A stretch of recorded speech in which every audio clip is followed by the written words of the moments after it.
Hello, everyone. Welcome to episode, was I it don't know. 15? The next episode. The next episode Is of it? the, Is it 15? There's no way. It's like 11 because we, or 12. I don't know. Doesn't yeah, matter. who cares? We are, I'm fucking over here dressed like Mark Wahlberg. yeah, I'm looking the way I'm looking. Sorry, shit. y'all. I know what you're probably thinking.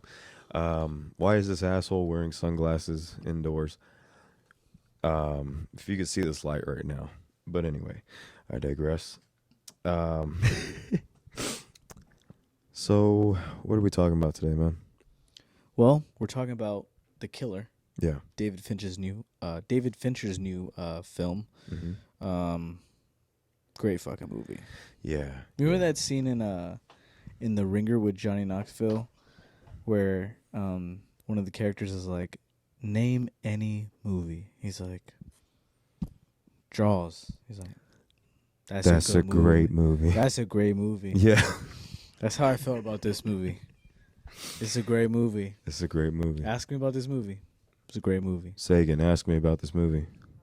It's a great It's movie. a great movie. Yeah, dude, I felt like we kind of said it a bunch of times during the film, but it's very much, I feel like every director kind of has like their vibe movie, like their just vibe movie. Yeah. And this definitely, I feel, was David Fincher's. Yeah. For example, so if some of y'all who don't know what a vibe movie is, it's really a movie that is more character heavy, but not really a character study. You know, it's not really about the character in the film. There's not really a whole lot of plot.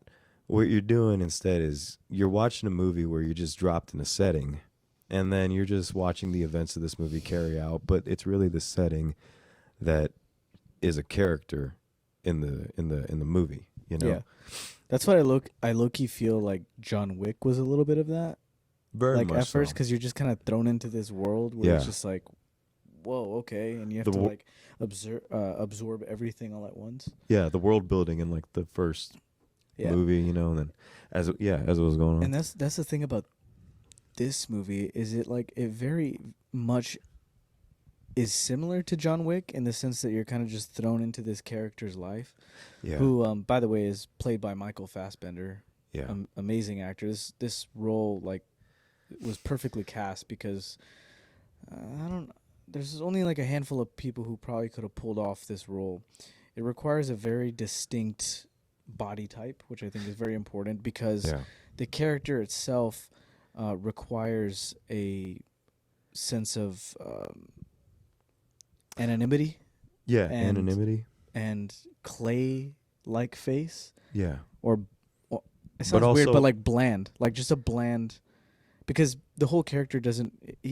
He kind of lives in the shadows, or kind of lives in the area of just being another face in the crowd. Yeah.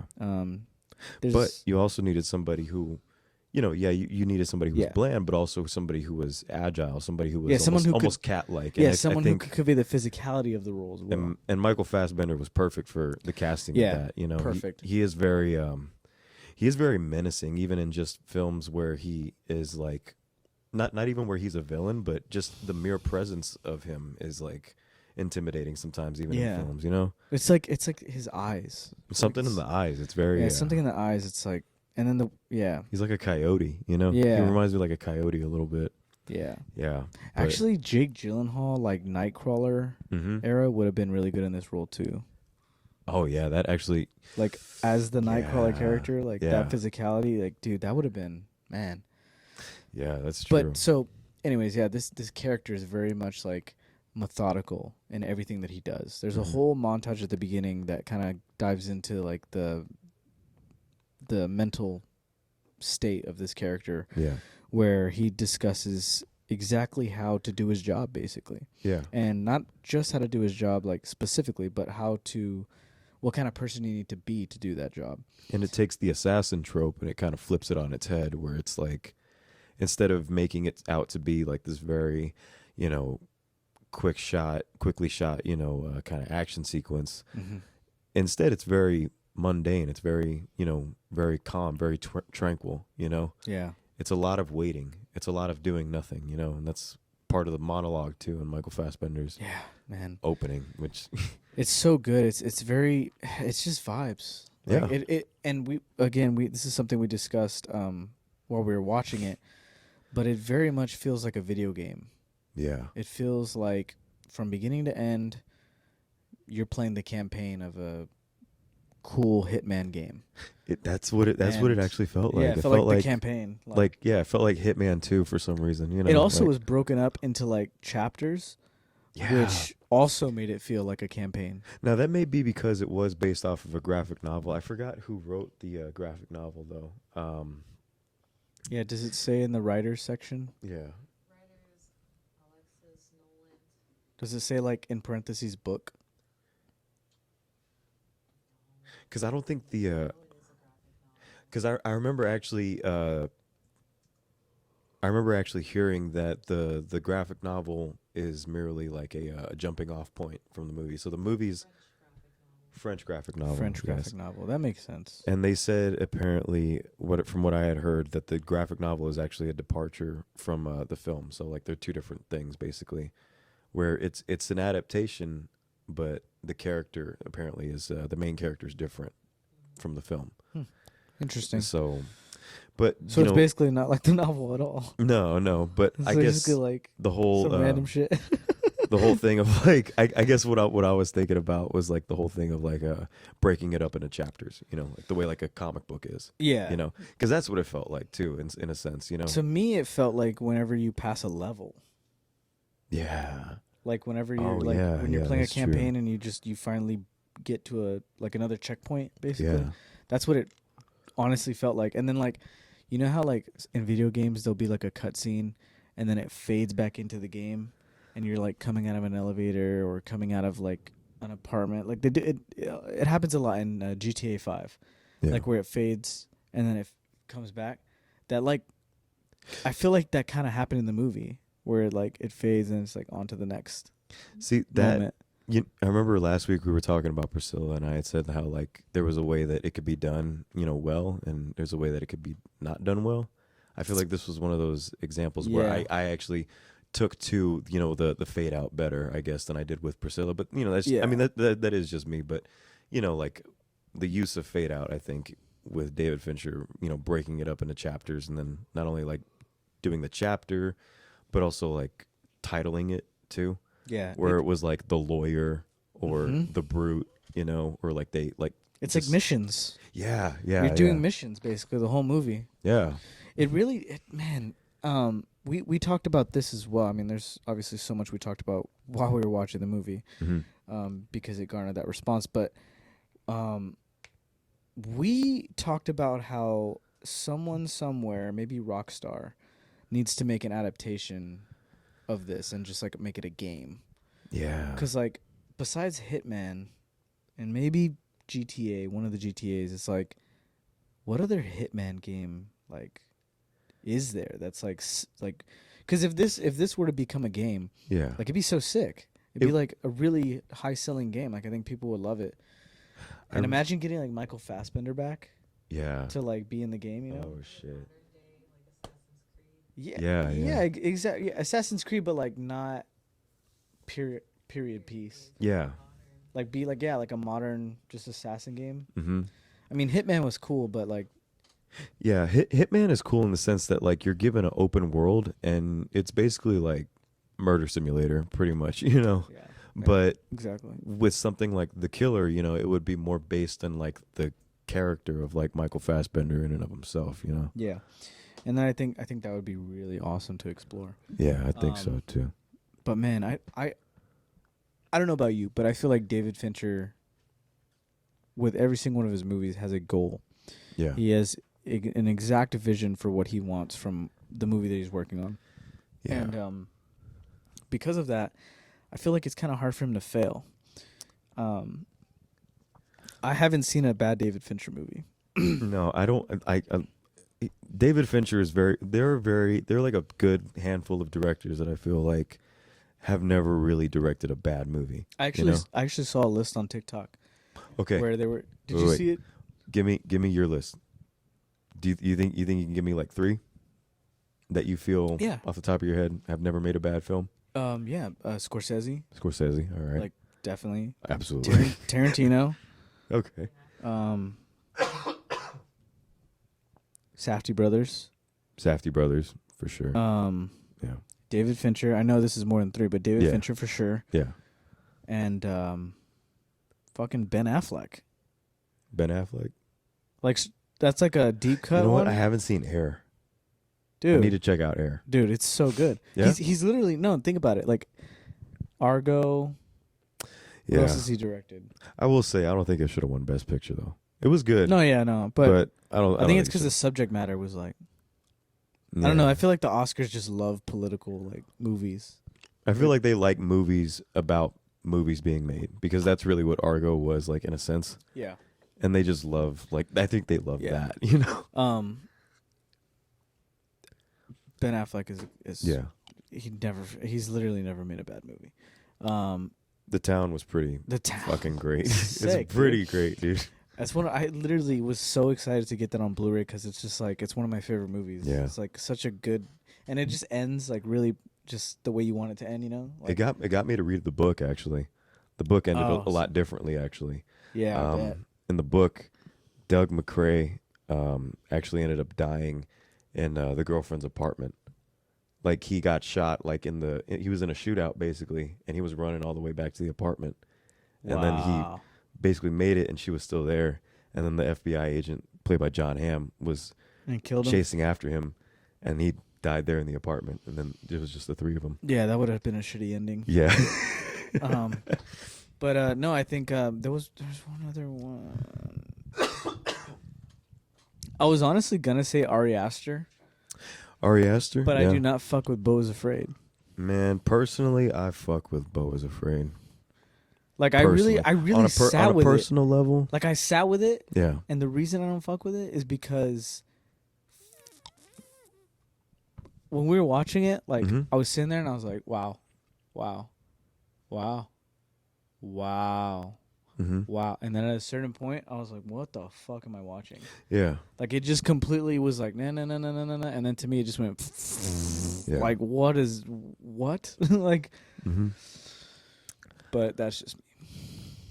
I feel like it's I feel like Beau is Afraid is over time going to be seen as like one of those movies that is not well received. I'm trying to think of like one of those films Like a cult classic. like a film like Come and See, like a film that's generally like difficult to watch, in a sense difficult to take in. This wasn't even like like difficult to watch. It was just fucking didn't make any sense to it at a certain point, or it was a little too. It went. It was a little too deep. Do you feel like the interpretation of like Beau's father may have been like what pushed you over the edge, or That was definitely a little weird. yeah, yeah, That was definitely like, what is this? yeah. At a certain point, it became like an abstract painting. At a certain point, Yeah, it got really.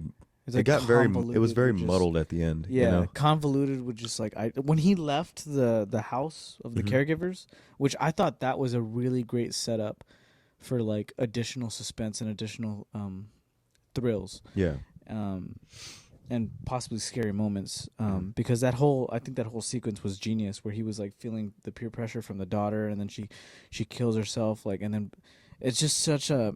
When he left that house, like after that, that's when the movie started kind of getting, because like, I felt like from beginning to that point was a really great, like horror movie, like a really unique way to tell a story that's scary. It was very much like a horror movie for the very anxious, like anxiety. But that's what I like, and that's what I was really like digging. And Because Hereditary is a movie that's a horror movie surrounding family drama, Mhm. and it tells it in a really scary way and does some outlandish things, but it's all really focused. Yeah. And so is Midsummer. Yeah. It's a movie about tragedy, Yeah. and it's all very focused and concise and one clear idea. Yeah. Beau is Afraid was concise, was a clear idea, that was a horror movie basically surrounding mental illness Yeah. and anxiety Yeah. and different types of like other mental illnesses. Yeah. And then at a certain point, I felt like it just lost focus. I think I can see what you're saying, especially with introducing like the mother's revival so late in the movie. Yeah, like I didn't agree with that either because her dying was such a pivotal, like it was such a moment in the film where Joaquin Phoenix quite possibly gave one of the best performances fucking ever. Yeah. Because like, dude, he really is killing it this year. Honestly, like yeah, I mean, he's won Oscars, but when he finds out his mother died and that reaction that he gives is so like, it's very similar to like in Hereditary when Toni Collette, that's her name, right? Toni Collette, yeah. When she gives that like guttural like that scream, it's howl. It's the same. It's the same thing. And Ari Aster is really, really, I don't know what it is about him, but he's really, really good at getting those performances out of actors. Yeah. And you know, Joaquin Phoenix, the whole movie was just great, but it's just like, yeah, that really just took away from that fucking scene. Like it really did, because now, well, she's alive, and then why is she alive? Like what's the purpose of her being alive? Because her being dead was a real growth moment for Bo. Yeah. And then, but now she's alive, so it's like it's just so unfocused. I guess really the point. I guess maybe the overall point of the movie, or what the movie was trying to make, was that it's a movie that's very much about like I think a helicopter type parent, a helicopter mom, you know, and an anxious kid.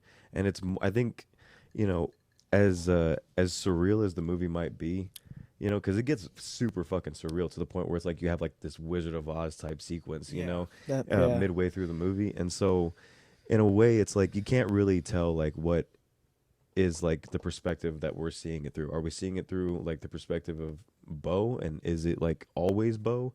And Bo also plays like this unreliable narrator as well. And I feel like it does, like it can like throw some. I mean, personally, I loved it, but like I can see where, you know, it does throw some people. You know, I think that's another thing that I didn't like, is that it was kind of consistently changing perspectives. Yeah.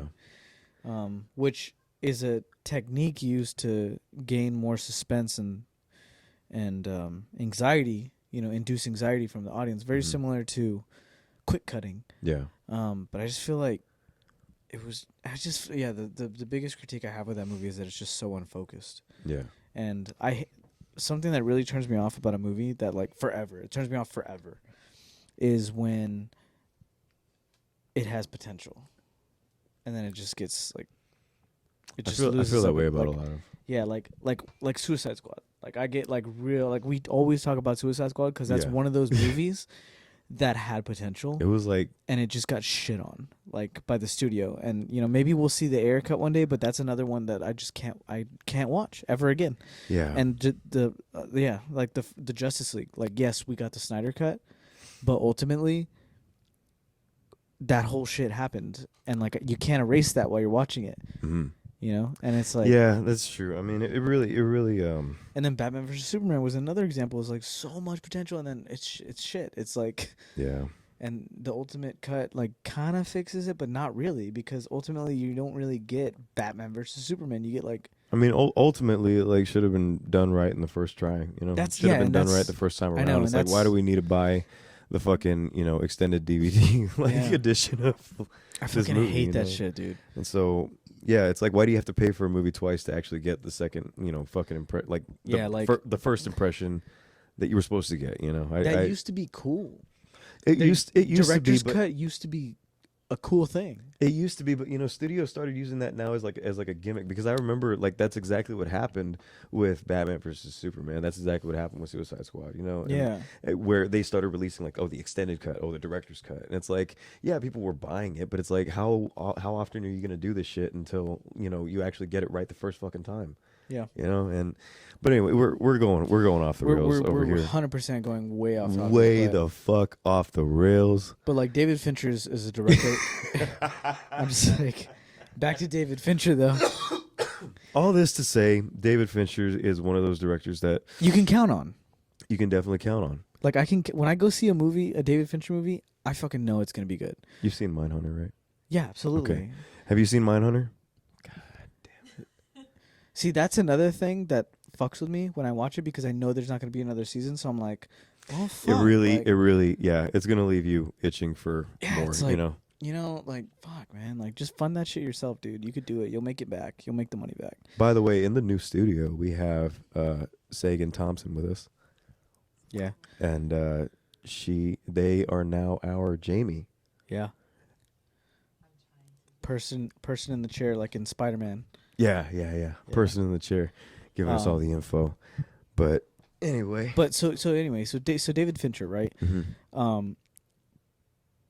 This is just his vibe movie, and Yeah. I say that because a lot of the movie relied heavily on the use of music, yeah, and I feel like that's really really important when making a vibe movie. And I mean the Smiths, set the tone for the whole movie. And it's such a David Fincher thing too, Yeah. to like just have like the Smith. I'm like, he would like the Smiths. Yeah. He would like have the Smiths in this film. I feel I'm gonna say this is like my strongest thought about the movie. I feel like David Fincher is Michael Fassbender's character, and like that's like he's writing himself. Yeah. Like if he were in that world, that's what he is him. Yeah. Well, you know what, dude? Actually, I was talking about this with one of the roommates a couple days ago, and this is tell me, let me know what you think about this, Okay. right? So we were talking about how the killer may actually be sort of like an allegory for David Fincher and where he feels like he is right now in this industry, where he feels like as an artist, where he's just kind of going through the motions, right? Where it's like he's made great films, great film after great film, but after a while, say a show with like Mindhunter, it was a show that took a lot out of him, right? It was a show that took like a lot to make, it was very costly, and he talked, extensively about how like it weighed a lot on him, so to a point you can understand why he didn't do like a season 3, but at the same time, it's like we were talking about how the killer might actually be like an allegory for how David Fincher feels like as an artist around this time right now, where he's sort of feeling uninspired, which is why like in the first sequence, you have like this whole meticulous thing that where Michael Fassbender, he's going through this entire meticulous monologue about, about just setting up for the kill, and after a while, someone of David Fincher's caliber has to think of it in that exact same way when they're approaching a film, and at some point, it starts to feel mundane, like coming to work in that way, not feeling very much inspired by it. But then, as the movie goes on, as the movie progresses, Michael Fassbender's character, he's getting more creative with the kills in the sense, he shoots his lawyer with a nail gun. He gets into a brutal fucking, like brawl. Yeah, that's something else I wanted to. We'll get into that because that's preface it by saying, hands down, one of the best fight scenes I've seen this year. Yeah, one of the best film fight scenes I've seen this year. That being said, though, he's going through, all of this crazy shit, where he's mixing it up now, he's mixing it up, and he's feeling like he's himself again, and he comes out like better for it in a sense, because he doesn't even feel like he has to kill the client at the end of the movie. Yeah, where it's like he feels like, no, I know what I can do now. He's like, it's kind of like a refresher course for him. Yeah, and man, that's also like great, a Just Vibes movie. That's a great take. Yeah. I'm gonna like cash up you $5 just for that. Thanks. I'm Man. gonna cash up you $1 for that take because, wow, that's a. It's because like when he's setting up the shot, like it's so funny because he's literally setting up a shot just the way a cameraman would set up a shot. Exactly. What? Exactly. The way he sets up a shot is so meticulous, and there has to be a vibe. There has to be that, and that's that's exactly the way he probably approaches writing, the way he approaches filmmaking. Yeah. Even he's even stuck in the same cycle of like listening to the same music. You ever been in that cycle before? I mean, I have. Dude, I'm consistently in that cycle. Yeah. And I'm at a point right now where I am not listening to any music when I drive. I'm straight up in silence. It's very how's that feel? weird. I don't like it. Yeah. I miss connecting with the music that I like listening to. Like I love Drake. Yeah. I really do. Yeah. And like for some reason well, maybe no reason at all. Like I just haven't been able to listen to his new projects, and there's no reason behind that. It's just literally like I'm just not listening to music right now. It's so weird. Yeah. But yeah, like I often find myself caught in that cycle of just like fucking Just same old, Total just, dry spell. Yeah, and it's but ultimately, I mean not ultimately, but also, I do find myself listening to the same songs over and over again, simply because they're just the soundtrack to like my life, and I feel like that's a little bit of what David Fincher's main character in this film kind of was doing. Like maybe those songs are like maybe it's not that he's stuck in a cycle, but maybe those songs are just cemented in his soul. Yeah. And they're just a part of the soundtrack to his life. That's very true. Yeah. So that could be. And the Smiths is definitely that kind of band that really attaches to people's soul. It becomes a part of their childhood, you know. It becomes a part of like their teenage years, you know.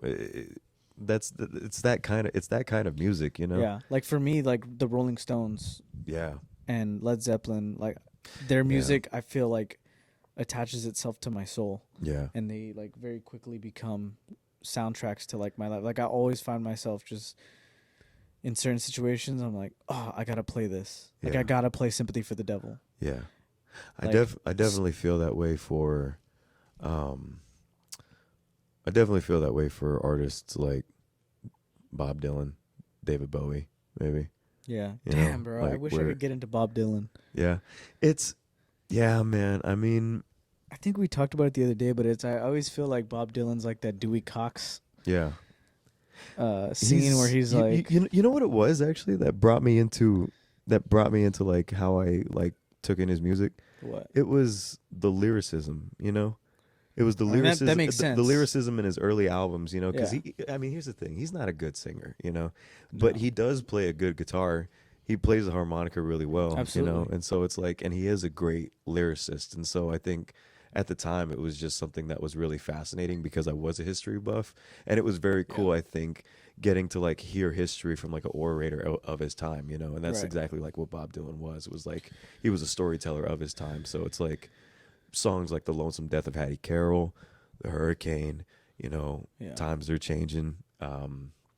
I mean, like songs like that, you know, it's like that was kind of how I got a feel of like what that time was, you know. Yeah, and I think it's like the opposite for me because like I'm attracted more to like the instrumentation of things. That's why like I love Led Zeppelin because like yes, they also have like great lyricism, but at the same time their instrumentation, like Jimmy Page's guitar, John Bonham's drums are also part of it too, you know. And like a lot of times like with Bob Dylan, it's very simplistic arrangements and stuff, and you know that kind of, but also by doing simplistic arrangements it forces you to kind of listen to what he's saying, which I understand, but it's like not my cup of tea. But you know, you should try actually giving a listen to some of his later stuff, some of his stuff like in the 70s, 75, because that's when he's playing with a full band. It's playing with a lot more energy. It kind of plays out a little bit more like, sounds more like the Eagles, you know, Chicago, like that kind of stuff. So I'm gonna check that out. Yeah, maybe give some of that a try. Cause actually, one of my favorite Bob Dylan songs of all time.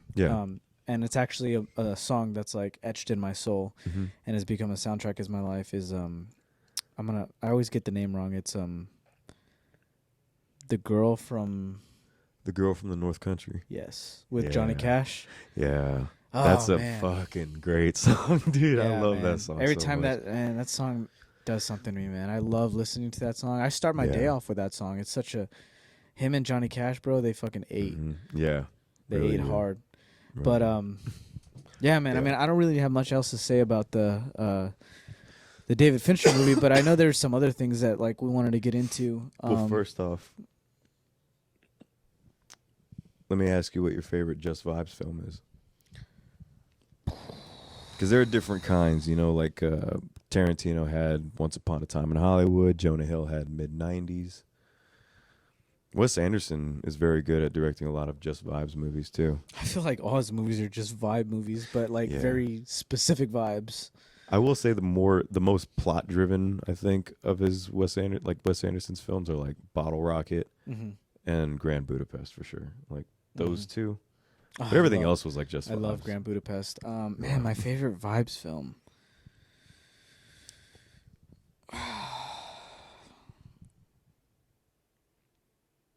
You're gonna like maybe hate me for saying this, but my favorite just vibes, like just straight up just vibes. And maybe it's because but it changes because maybe I'm craving a different vibe. But right now, my favorite like just vibes movie is like Urban Cowboy.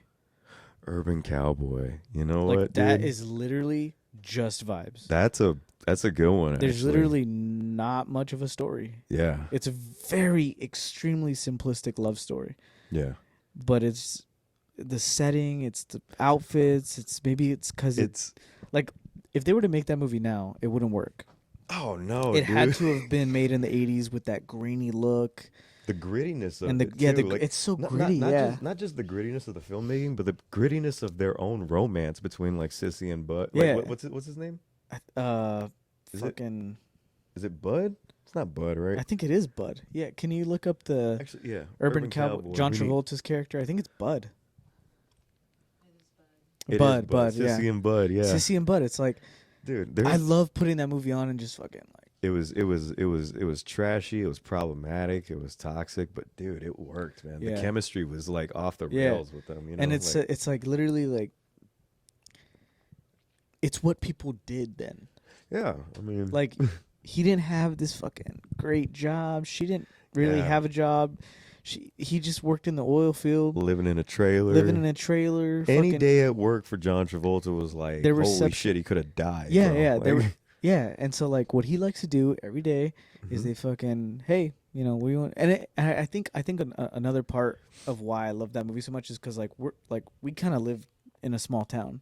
Yeah. So it's like we're very much familiar with like going to the same place every day, or at least like. We live to where like we feel like it's just our bubble, you know, where we're at. You know? And it's very similar to like we'll go here, we'll go here, and it's always the same places. And it's like, man, that's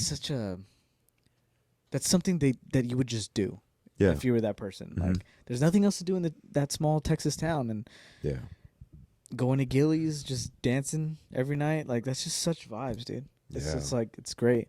Yeah. I also think another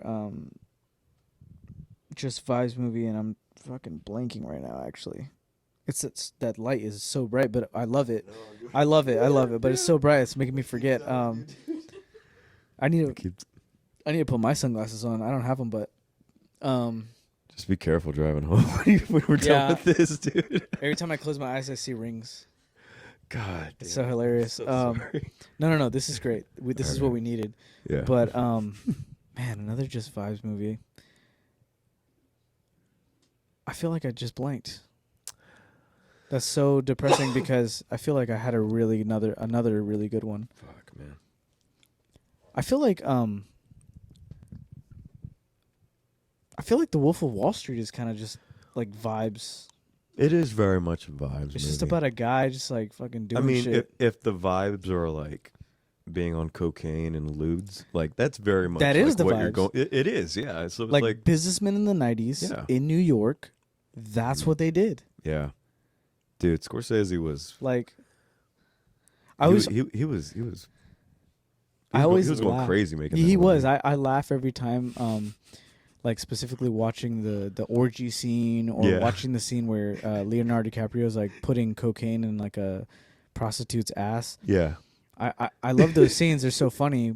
But what makes them even funnier is that Scorsese's literally behind the camera watching. I'm like, this guy's a pervert. I'm just literally imagining like this guy's a sexual deviant. I'm just imagining like you said with the orgy scene, right? I'm imagining all these naked gay dudes in this penthouse, right?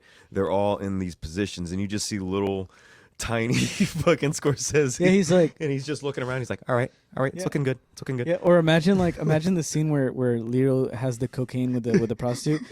Imagine him like giving notes, like, okay, that was good, but can we? Right, you're gonna smack her ass now. Yeah, okay, make sure you gotta get this. Can you put it a little deeper in her ass? Because I feel like the camera, you could tell it wasn't going in. Can you like, you know? Like, it's Oh, such a God. funny idea. Of It's just, like, it's a funny thing to think about. Dude. yeah. But Yeah. man, yeah, that's David Fincher knocked it out of the park, I will say. Yeah. And yeah. I look forward. The rewatchability on that movie is going to be crazy. I haven't rewatched it, but I'm going to. I know you did. So I'll probably do it again soon. yeah, Like, yeah, it's a good movie. I really hope it goes to physical. I'd love to own Yeah. that Blu-ray. Speaking of which, let's talk about that actually. Yeah. Physical media, Oh, bro, dude. we're me and Dave have been collecting movies since we were kids. Like, Yeah. we're such champions of owning physical media. Mhm. Um, All kinds, all vinyls, kinds, books, vinyls, books. all kinds of shit. And I really fucking love steel books. Mm-hmm. Like, when those drop, like, steel books are the shit. And Yeah. I love, like, opening a fucking movie. And, like, I don't know if you knew this about me, but something that I do is every time I go see a movie, well, because I don't pay for every movie. Because now that we have streaming, like, there's some movies where I'm like, I'll fucking catch this later. Yeah. But movies like Killers of the Flower Moon, like movies that I'm really excited to see, Yeah. I'll save the ticket. And then Yeah. when I buy the movie later on, which I already know, like, when I come out of the theater, I'm like, yeah, I'm buying that shit. Yeah. I put the ticket in the DVD case, in the Blu-ray case. And so, like, every single time I want to rewatch that movie, I'll pull it, I'll open it, ticket's right there. Oh yeah. And I just had an experience where I pulled a movie or watching it, and I open it, and I see the ticket, and I'm like, man, I'm so happy I do this, because that was a cool feeling of just being like, oh yeah, I watched it at this time on this date, and it, like, takes you back to, like, when you remember sitting there, getting the popcorn and all that. It's a good thing to do, and I recommend, if you do collect physical media, maybe try that. It's fun. It's a lot of fun. See, I do a version of that, but it's even gayer. It's just like scrapbooking, basically. Hey, that's so like that's fine, bro. Yeah, That's fine. like, Hey, man, scrapbook. I've seen scrapbooks, like, on Amazon and in Barnes and Noble, where, like, they actually have, like, where you can attach tickets and write the date or whatever, and that's cool too. I've been thinking about that too. My scrapbook is it looks like shit though, dude. It looks like a serial killer who likes movies, dude. Yeah. It's like just like very shittily duct taped into the. It looks like Heath Ledger's notebook and shit. It does. Heath Ledger's Joker notebook. No, Yeah. I've been doing that ticket thing since we were kids. Yeah, dude. Me too. I've literally been collecting since I had a tin. What would you say is like the earliest year on yours? I don't have it. So unfortunately, I lost most of them because they, like, faded. I didn't take good care of them. Shit. But now I pack them, Mm-hmm. and I make sure that they're in an environment where, like, they're not gonna get rubbed on or anything. But Yeah. like before, when I was a kid, I would just throw them in this tin thing, and they'd be all folded up and everything. So, Yeah. but I mean, I had tickets from everything, like everything we saw as kids. Like, I had those tickets. They got messed up, but I think my earliest one was like 2007, dude. As early as 2007, bro. I wish I still had my Dark Knight one. I think I still have No mine. way. Yeah, I'll show you later. Damn. If you have an extra one, like, give it to me, and I'll Dog. fucking- I'll just do it. You pay me. Yeah. Yeah, dude. But yeah, the physical media is like, I feel like there's people that prefer streaming and shit, Mm-hmm. but when all the fucking chips are down and the power goes out and you fucking want to watch a movie, you can't. Yeah. You don't own anything. You pay a monthly subscription, but you don't own shit. Yeah. There's nothing like owning a fucking movie. Portable DVD players are important. Yeah, dude. Fucking one of my favorite things to do just in life is to go to the movie exchange and just walk around. Have like $100 in my wallet, drop the 100 on just a bunch of fucking DVDs. Like, Yeah. I have the punch card and everything, and Nice. that's just one of my favorite things to do, just ever. It's just, By the I way, love going there. Shout out to the movie exchange over in Leon Valley. Dude, yeah, hey, sponsor us, Movie Exchange. Yeah. We fucking are there all the time. Yeah. I like what you're doing. Fix your AC. They Because they their gotta- AC's been down for like ever. Yeah. And fix your AC, but Yeah. fucking I will fucking be there sometime next week. Aside from that though, man, they got a good selection of Dude. shit. They got Great a prices, too. smorgasbord of movie posters. Bro, for $100 I get like 50 movies. Yeah. good movies, like Blu-rays and shit, Good ones. and a couple posters. Yeah. But yeah, man, just Give them some business. And the reason why we're saying this is because, you know, Christopher Nolan right now is pushing yeah, very hard for physical media. yeah, He's been advocating a lot for it recently, and yeah. He's putting a lot of shit on the Blu-ray. yeah, that you can only get on the Blu-ray. yeah. So I'm looking forward. That Oppenheimer drops in January. Yeah, and the reason why it's taken so long to drop is because, you know, it was shot in IMAX, and, you know, it's going to take a long time to basically optimize that image to be able to put it in the format of like a disc, you know. And so, you know, I really do appreciate him for like taking that time, you know, to actually like format it in that way, you know, because I mean, you know, physical media, it is important as well, because especially when studios are starting to, you know, do this thing. And I feel like this is kind of like a retaliation to the writer's strike a little bit. The actor strike is they're starting to axe whole projects, you know? Yeah. And, you know, at first people were fine with it because they were like, oh, well, who gives a fuck about a Batgirl movie? But then, you know, you also get a film about, you know, with John Cena, apparently it's already finished. You know, it's already a finished product. Yeah, it was a Coyote versus Acme. Yeah, and that would have been such a good time. Apparently, you know, test screens were saying that it was like the next, you know, it was like Roger Rabbit level good. You know, and I was like, dude, that sounded like exciting to see. That would have been, I don't know, that would have been fucking cool. So yeah, dude, that's fucking. They're actually Joaquin Castro, San Antonio representative, is actually opening up an investigation on like fucking Warner Brothers. No way. Yeah, he's actually there because it's like, because basically, when they do that, they're basically kind of committing some kind of fraud, because then they're writing it off on taxes and stuff and getting like a humongous tax break. And I feel like Warner Brothers as a company is like doing that. And they're not really giving a fuck about any of the creatives that were involved in this project. Yeah. And so we're getting a lot of like people's hard work, you know, the actors, writers, directors, everyone involved, from like fucking gaffers and shit. Yeah. Basically just not having their work get to be seen by audiences and be appreciated, you know, and that fucking really sucks.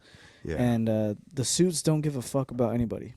Yeah. They don't. They literally only see individuals and projects as numbers and things on pieces of paper, and that really sucks. You know, I think this is a new frontier that we're kind of crossing. Yeah. And I feel like the actor strike and the writer strike is really going to help move things along for in Hollywood for the better. But I'm hoping so, but at the same time, I'm also just really hoping that the studio doesn't, you know, get it in, like, studio and the studio exec, you know, they don't get it in their head to like that this is like a loss for them, because everybody can make money in this fucking business. Someone needs to be made an example of, to be honest. Yeah, honestly. And I hope it's Warner Brothers, because fuck, man. Warner Brothers. I'll take Warner Brothers. I'll take Paramount. You know, I mean, just honestly. I don't know, man. There's a lot of ugliness going on in the industry, what I'm seeing, at least, in like retaliation to the writer's strike, you know. Yeah. Well, again, there's, you know, we're crossing a new frontier of streaming and straight to streaming instead of theaters, and straight to theaters. It's like it's a new thing, you know. Yeah. And I think with directors like Christopher Nolan and Quentin Tarantino, a lot of these heavy hitters, you know, they're going to be putting people in seats. Yeah. You know? And I think people like that, as long as that's still the idea of like, hey, let's put people in seats, I think we'll be okay. Because honestly, a lot of younger directors, artists, visionaries, if you will, such as like Ari Aster, you know, their intention is also to put people in seats. So it's not something we're losing. You know, generation to generation. Is something that we're gaining. We're coming back, and I think eventually we'll get to a point where we'll be like where cinema was in the 90s. I hope so, man. And I hope cinema was in a great place in the 90s. Well, you had a resurgence of indie films, you know, and I think that like I think that, you know, we're seeing a preface of it, at least in the sense that there's not a lot of people lining up anymore to watch a Marvel movie. You know, Yeah. I mean, Yeah, oh my god, yeah, dude. Captain Marvel fucking bombed. yeah, And because no one gives a shit about Captain Marvel. Yeah. Like Marvel's literally leaking their own post-credit scene. yeah, dude. They're leaking their own cameos. They're showing their desperation. Yeah, like and that's it's even more embarrassing, honestly. that's what it's come to. And Yeah. it's like, dude, no one fucking cares, bro. What's even more embarrassing is that it baffles me that like even through marketing you just can't take an L. You know, you have to like actually like leak a fucking post credit scene.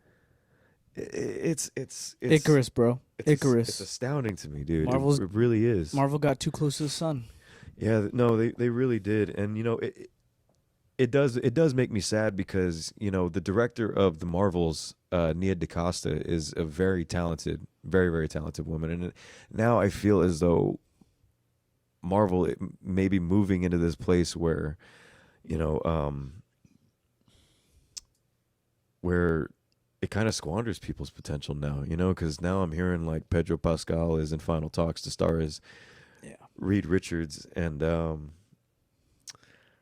I don't know, man. I mean, it's not that I'm saying like he's a bad actor.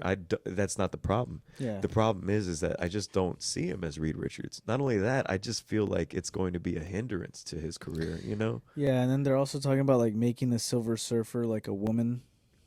And it's like, you know, that's not that crazy, but it's like how I feel like they're doing too much. Yeah. Like they're doing too much, bro. Like dude. Marvel's trying to promote inclusivity, which is great. Absolutely great. But don't fucking like change an entire character. What I really hope they do is not make it a girl and not make it a guy, but make it that like this non-binary being that could be like either or. Like that would be cool because the Silver Surfer really is just a being. That's I mean, why does it need to be true? Yeah, why does it need to be a guy? Why does it need to be a girl? It's literally just a being. It's built like a silver mannequin, honestly. Yeah, there is no on a surfboard, you know. There is no gender. So like when casting, like you don't need to make it a woman. Like you don't need to make it a guy either. Just make it like this like non-binary being, you know? They're trying to make it into a cinematic series to merge with the MCU. What? Fantastic Four. They already released the whole cast, including Pedro Pascal. They did? Yeah. So what's the whole? It's where's even the Moss. So it's supposed to be Pedro Pascal, Vanessa Kirby, Joseph Quinn, Even Moss. Yeah. Even Moss, yeah. From okay, well that's I'm not. And it's gonna be a crossover feature film.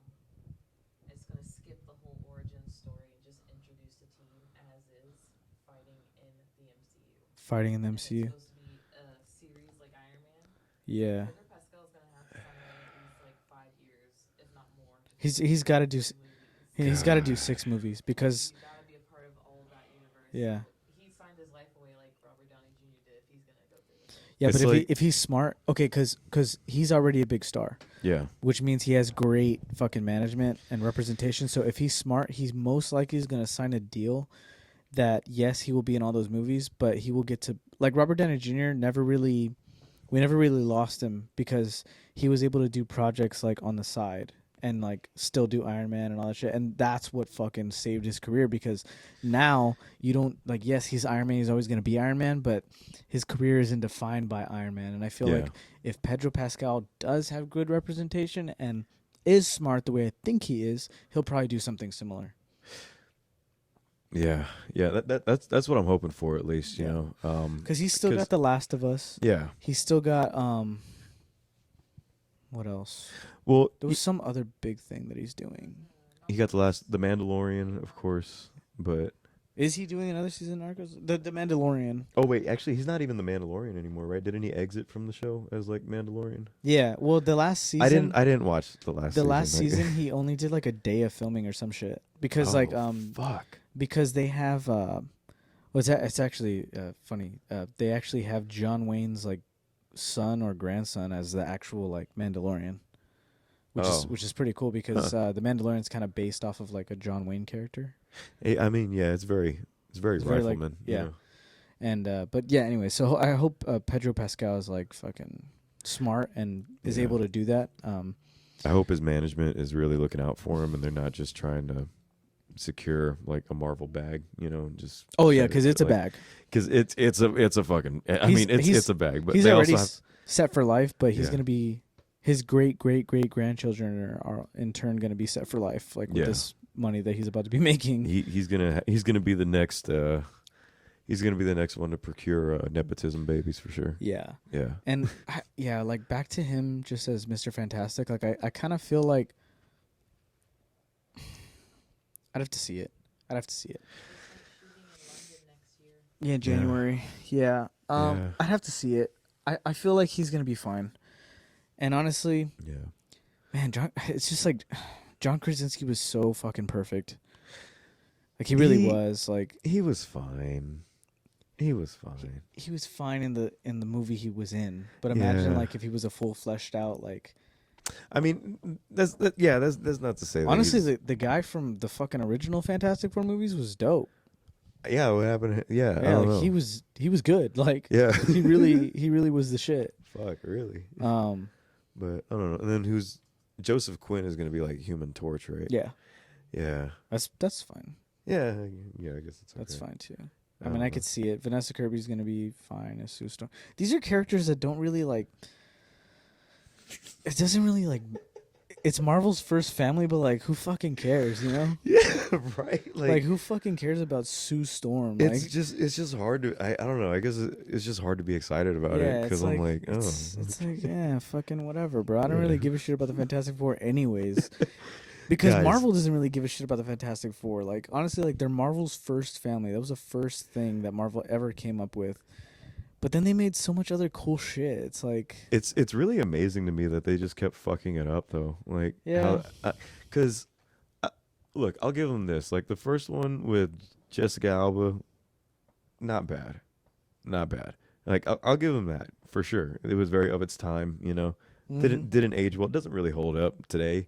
I watched it the other day. It wasn't bad. It's not bad though. It's not bad. You know, second one is whatever. But you know, and then the one with Josh Trank. Yeah, that one was bad, dude. That one was like. Let me tell you. Like I'm sorry, I'm getting off topic real quick, but I gotta say something real quick about Josh Trank. It's just I don't know. I think that his career trajectory was just kind of amazing to me because he really broke out of the scene with Chronicle, right?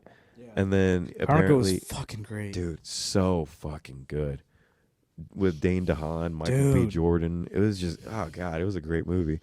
But you know, he comes out with like Chronicle. Not only that, the marketing too for Chronicle was like awesome as well. Having like human like life size like kites just flying over like this like city landscape to like promote the movie and shit. It looked like people were literally like flying around, but they were just on kites and shit. It was, that was pretty cool, you know. And then to like have something like Fantastic Four where he claimed there was like a lot of studio interference and they didn't actually give him the movie that he wanted to make.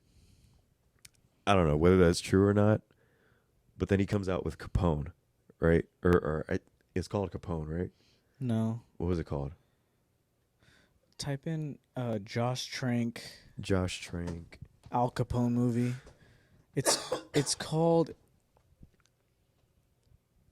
It might be called Capone. Yeah. But it definitely was called something else for. Yeah. Okay, there was. It's called something else though. It was called. Something else for like a really long time. It was called. I think they made him change it. It was called Fonzo. Fonzo. Yeah, because that's what Al Capone's nickname was. Yeah. But I feel like when it was called Fonzo, it was like a way better movie. Yeah. Because they marketed that movie like, oh, fuck. Like, I remember the hype leading up to that movie was like, fucking Tom Hardy was going to win the Oscar. Yeah. And then you watch it and it's just like shit. Dude's like shitting himself. Yeah. And I don't know. I mean, Tom Hardy did okay with what he was given. And I'm saying that because he was given like very fucking little to work with. Dude, we actually covered the picture of Tom Hardy on the podcast. Like whenever we first started the podcast. Yeah. I'm pretty sure like there was an episode where like we I mean, it was all like audio, but we literally pulled up a picture and we're like, oh shit. Yeah, I remember we talked. Yeah, it looked good. And It then looked also good. LP from Run the Jewels, he was gonna be doing the soundtrack as well. Yeah, you know? yeah. And Everything so was like fucking. Oh shit! it Like looked the real, hype was real. yeah, and so I don't know. I don't know if it's just a case of like Josh Trank like being, like a guy whose potential just kind of plummeted, or if it's really just the fact that Fantastic Four movies are really hard to like nail. But for some reason, it's just like I don't know why this Marvel family is so hard to adapt. I think it's because it's one of those things that's only cool back in the '60s. Like it just doesn't translate well in today's thing. Like we just don't give a fuck anymore. Yeah, He's about a stretchy guy. I don't even know really like what the underlying because for instance, like when you get a character like say for instance like Spider-Man, great power comes great responsibility. That's kind of the purpose of like Spider-Man. That was like the idea of Spider-Man, right? Mhm. Batman, it's like taking your pain and making it into something better, Yeah. or even with something like Punisher, Yeah, it's like like vengeance. there's like purpose behind that as well, even though it's vigilante, like it's still purpose, but I don't get what purpose is behind someone like the Fantastic Four. I don't know. It's just like they're poster childs for Marvel because that's what they started as. yeah. And so it's hard to develop that into something like Yeah. three-dimensional because it's just not. Yeah, because I don't. Yeah, it is very. And honestly, like with the MCU in particular, when you build your entire foundation on Iron Man, who gives a fuck about the Fantastic Four? Yeah. Like honestly, With Iron Man, there was a lot to work with, especially because they pulled him out from like they dusted him off basically. Like Yeah. no one knew. yeah, like no I one, mean, no one fucked with Iron no Man. no one gave a shit about Iron Man, until the Iron Man movie came out and it was fucking awesome. Yeah, so, man, RDJ fucking killed that shit. Yeah. He is fucking Tony Stark. John Favreau, like Yeah. behind Oh the man, John camera. Favreau has like a lot to do with Marvel's success. Yeah. That dude needs to get his flowers. That for dude, sure. that dude doesn't. I'm trying to think. That dude might not have a bad movie. Not one that there hasn't been a Elf? John Favreau movie that I particularly disliked, honestly. Come to think of it. Swingers, Maid, Elf, Elf, Iron Man, Iron Man, Iron Man 2. Chef was or did he do really Iron Man good. 2? Chef was good. Yeah. I think he did Iron Man 2. I don't think he has a bad movie to be honest with you. Yeah, no, he's fucking Mandalorian. Even the first season Yeah, of it's like, Mandalorian what was the like fuck? great, Yeah. Shout out to Damn. John Favreau. Okay. One of my heroes, honestly, because he's fucking hilarious. Yeah, he's And then it's like, oh, he's also good behind the camera. Like, oh shit. he's a very This dude's talented. multifaceted like individual. Yeah, it's like honestly. a writer, producer. Like, fuck. He can hold his own in comedy movies. Yeah, he's fucking hilarious. Like, in Yeah. anything he's in, he's fucking funny. Yeah, he can like he's producing his own like chef shows and shit. Yeah, it's like, it's crazy. yeah. But yeah, man. Fucking speaking of studio fucking bullshit, did you see that, what's her name? Melissa Barrera? Melissa Barrera. Yeah, she got fired from Scream 7. Yeah, What are your thoughts on that? I have a lot of thoughts on it. I'll be honest with you, and thing about the reason. Hold on. What was she fired for? So the reason why she was fired is because I got to be careful with my own like the way I word it too. Yeah, So we are a public podcast. So. yeah, I like being on YouTube, but I'm also like if I wanted to talk to if I wanted to actually like have a real like conversation about this, it really would have to be like off mic, Yeah, off the record. Yeah.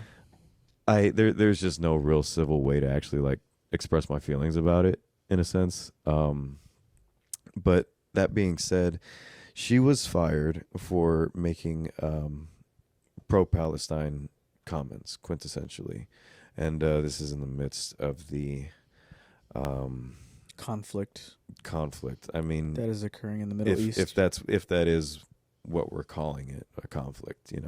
I like to use another word, but I'm not going to because we really can't. And Yeah, so that's really why she got fired.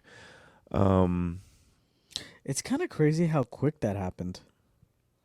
Like she posted it and it was like, boom, you're it fired. really is. It really is. And it's really crazy how steadfast like the studio was to make that decision too. Yeah. It's just it really does breed like all kinds of like fucked up and like it smells. It smells, you know. Something stinks, especially just considering I don't know, man. When you really think about what celebrities like have gotten in trouble for in the past, Mm-hmm. and you compare it to what Melissa Barrera did, it just kind of really I'm not gonna lie to you, like it really does like I feel myself like kind of getting mad, like just even fucking thinking about it right now, you know. Yeah, I don't think she should have been fired at all. I don't think so either. But at the same time, I do have thoughts about like people who sign contracts with big studios that ultimately are owned by media conglomerates. Like, Yeah. do you not know what you're getting yourself into? Like, also, I guarantee you, I fucking guarantee you, somewhere in the contract, it says you can't do that shit. Perhaps. And if you decide to Perhaps. sign it, like, you're kind of obligated to follow that shit. True, but I mean, at the same time, like, okay. I'm gonna get. Let me just, I guess, like, let me figure out how I want to say this. I guess it just,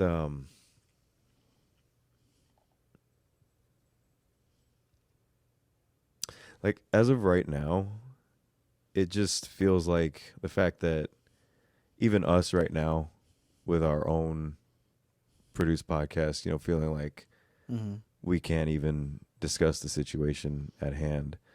Yeah. Feels like there's just something very dark and very fucking nefarious just happening right now. Like with what? Like with what's like I'm saying like with what's happening right now, like overseas, what I'm saying like with the conflict and everything like that. It's hard. It's hard to really um like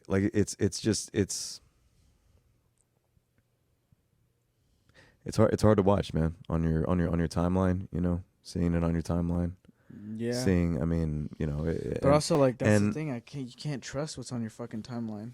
you can't trust what's on your time. Yeah, I mean, I get what you're saying with that too, but Like, I've seen both sides on my timeline, mhm.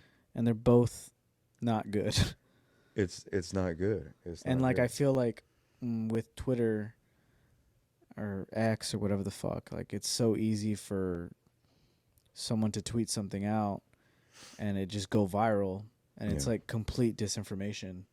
And so, like, I always take everything I see as like like, for instance, I saw a video of like a bloody girl, like in the streets or whatever. Mhm. And I was like, damn, that's really sad.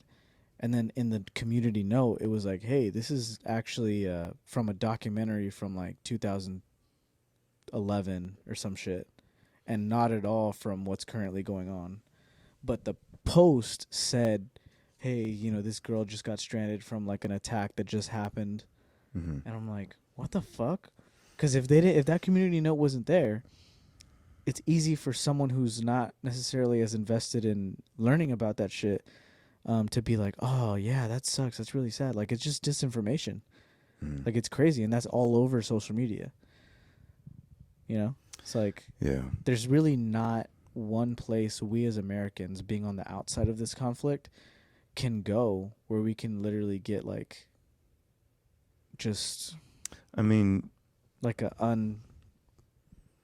but also at the same time, you can't really treat this conflict for what it's being advertised, even in the mainstream media. The mainstream Western media wants to advertise this as one thing when, I mean, we all know just how fucking disloyal they are. Just how dishonest it is in general. You know. No, yeah. I don't feel as though, you know, Fox or CNN or MSNBC is going to actually ever get it right. You know. I mean that's truly just my opinion on it.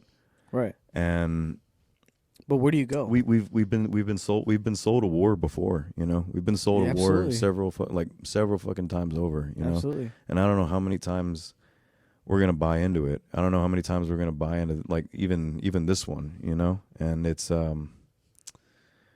just really fucking sad because what I'm seeing. What I say is like what's happening like is dark and nefarious. What I'm saying is like I'm talking about like potential blacklists, you know.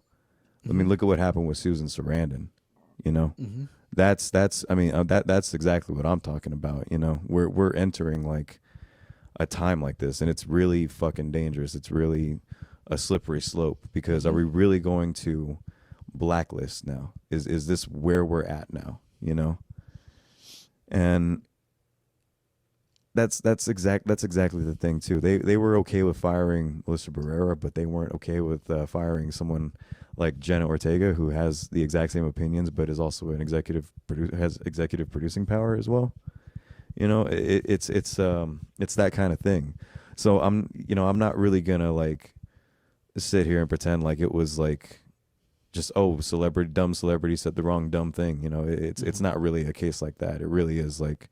I feel in my heart of hearts it is something like more than that, you know, and that's what we know like happening here in this and our side of the pond at least, you know. There also could be like there could be so many things going on behind the scenes that we don't know about, and perhaps and her posting that was like, okay, finally we have something concrete to where we can fire her. Like, maybe they've been trying to get rid of her for a long time. We don't know. Maybe. We don't know what happens behind the scenes of a movie. But, like, I remember at work, there was this guy that, like, he did so many things, but it wasn't technically, like, a fireable offense. Mm-hmm. And then when he finally did this one thing that was, like, not that bad at all, but it definitely broke policy, like, they fired him. But it wasn't bad, like, at all. Yeah. And so I feel like there's a lot potentially going on behind the scenes that we just don't know about. Like, and maybe they could have just like used this as like the final straw or whatever. Well, if that is the case, I'll say this: it's a dumb fucking move because you basically set up a whole franchise around this person, you know, around this new blood, and now you're kicking them to the curb for reasons of which, you know, maybe you were trying to get rid of them beforehand. You know, maybe this is, you know, what is, you know, what I'm seeing at face value. Maybe this is what it is. Maybe it's something more, you know, but either way, it's, they really shot themselves in the foot, with this shit.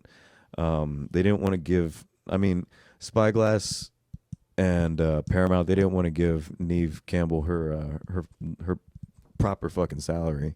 They really wanted to lowball, you know, somebody who was carrying this franchise for like almost 4 fucking decades.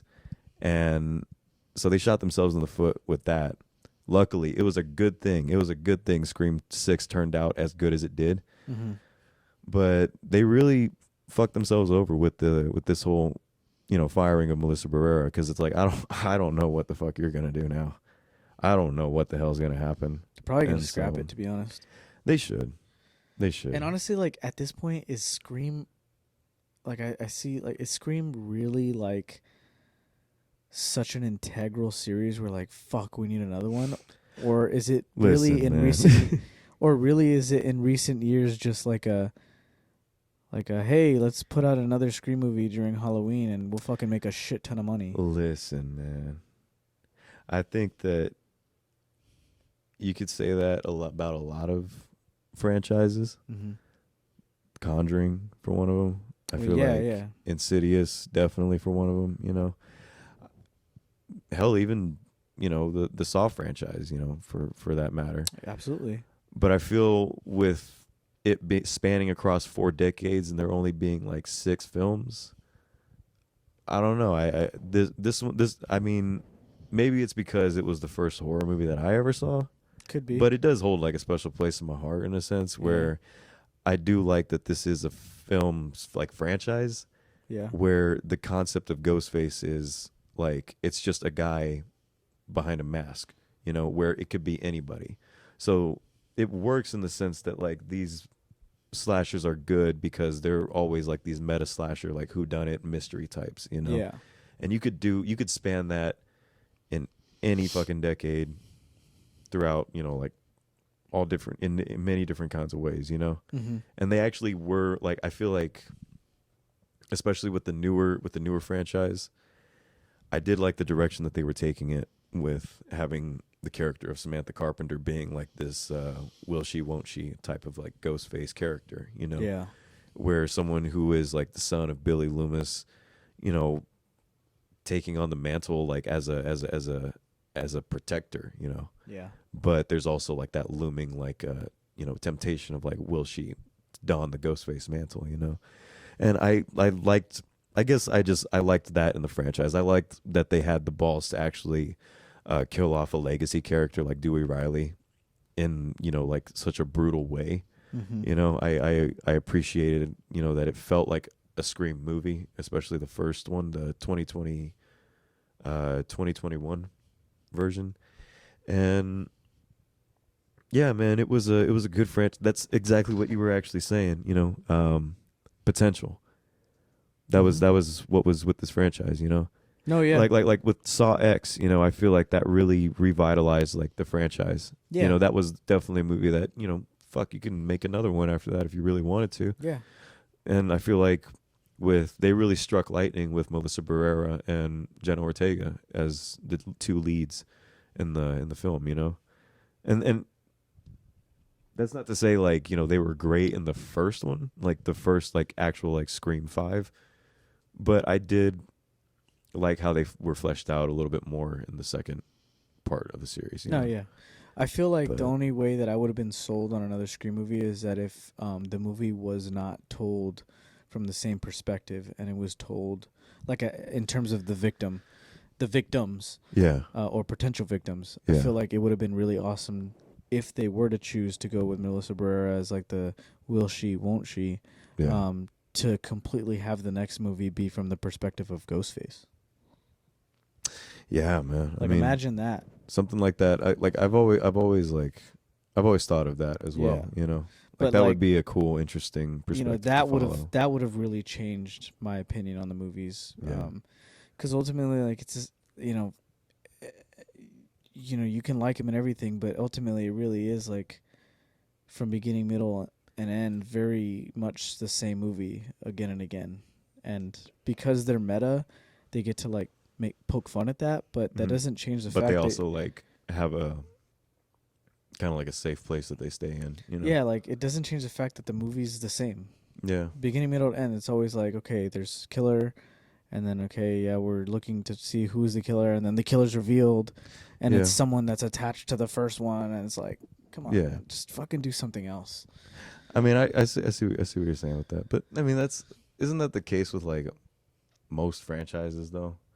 I mean, but franchises like in itself, because even with Saw, I mean, it's like the same. It's like that same kind of format where it's like non-linear storytelling, the reveal at the end, and then I mean, they follow their own. Same but my tropes, point you is know? like with these franchises, they're nothing more than a money grab, really. Every year, yeah, it's like we need something for Halloween that's gonna sell. Yeah. So let's put out. It's very similar to like record labels. Like if someone's not doing well at a label, when Christmas comes around, they're like, okay, let's get this artist and have them record a Christmas song because Christmas songs sell. It's very similar to that in the sense of like, okay, Halloween's coming up. What can we do? Yeah. The studio needs to make this amount of money by the end of the quarter. What can we do? Okay, Scream. Okay, you want to revive? Okay, let's do it. And then they put it out, and then hey, let's do another one. Let's keep it because it's making a lot of money. And like on paper, it's like And honestly, what you said was right. The studio did shoot themselves in the foot because now they don't have that to fall back on. Yeah. Because the Scream franchise was making Paramount and Spyglass like a lot of fucking money. Yeah. And so now $135 million. Yeah, and for that's just like, box office and shit. Yeah. Like that's not including like everything afterwards and all that shit. So it's like that's a nice chunk of change that they can basically write and be like, okay, well this year this is coming out, so this is what our projected earnings will be. Yeah.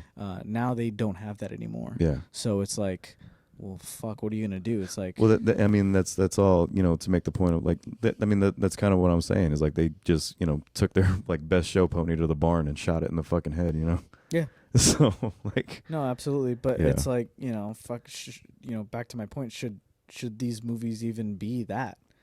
Because it ultimately feels like when I go see these movies, it feels like that's what I'm watching. It feels like I'm watching like the quarterly movie that's gonna fucking. I mean, I guess, It just, I don't know. I guess.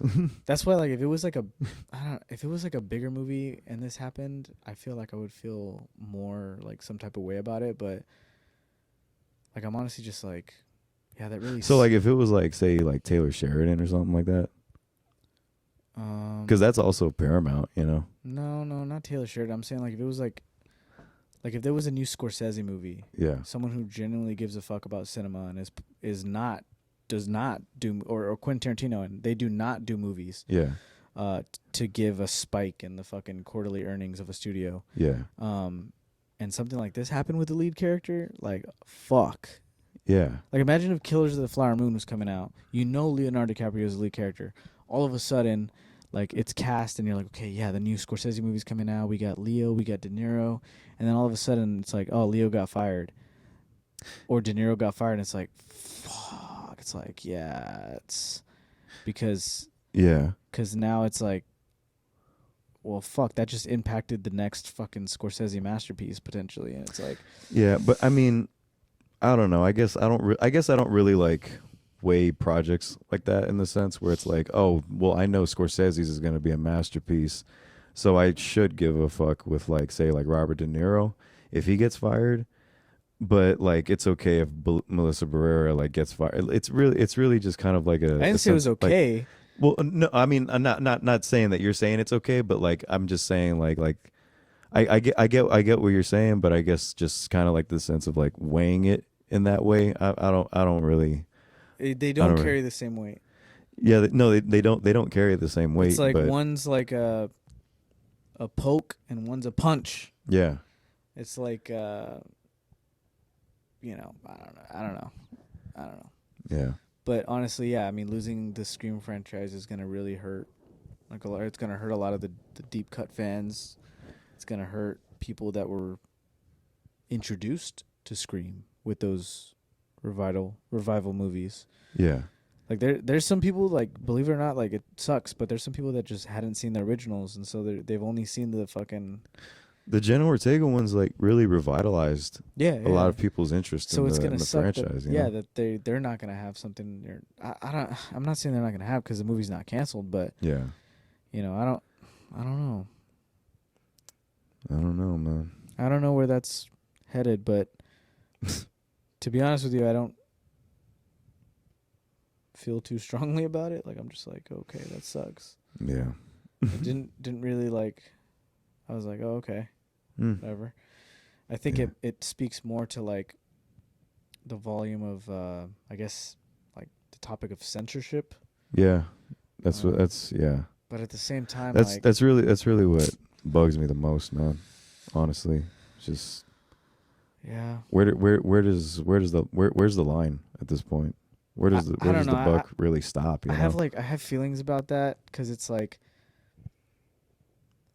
when someone says like to LeBron James, like, just stick to basketball. Yeah. It's like, well, no, because it's LeBron James. He's one of the biggest athletes of all time. This dude definitely is one of the most influential people of all time. Like, but then like when an actor like says some dumb shit like on Instagram, like the Stranger Things kid, like how I said earlier, like, yeah, like, fuck, I care about the, like, what is a Stranger Things kid gonna do for like the world? Like, what is he, like, he's being just stupid, uneducated person on Instagram. Like, how is that gonna, am I gonna support this dude's right to fucking say some weird shit on Instagram? But that's the thing, is like he gets to express his opinion.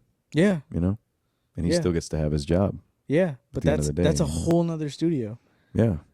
And so that's what I'm saying. Is like it's like the Hollywood is not. That's the thing that's happening, and that's the thing that fucking bothers me. Yeah. Is like just. I mean, that's like, Paramount, bro.